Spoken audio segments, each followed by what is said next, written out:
Years ago, nearly 75% of Pennsylvania voters supported a constitutional amendment creating a Crime Victims' Bill of Rights. It's called Marsy's Law, but it's yet to actually become law. And today, it landed in the state's highest court.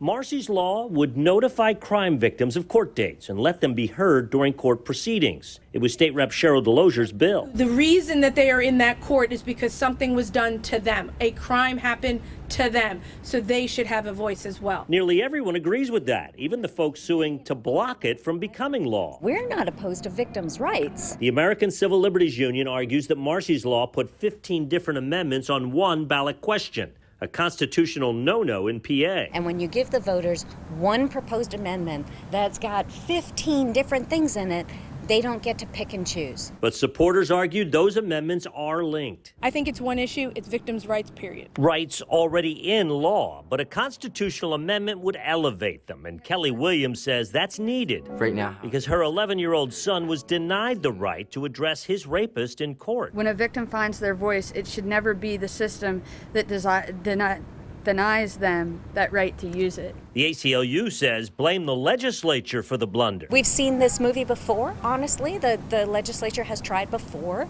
to put too many things in one amendment. The court has said you can't do that. But Delosier blames the ACLU for its last-minute lawsuit. Standing up for civil liberties is an important battle, but it seems that there's only certain civil liberties that the ACLU is fighting for, because victims deserve civil liberties, and they right now are not getting them.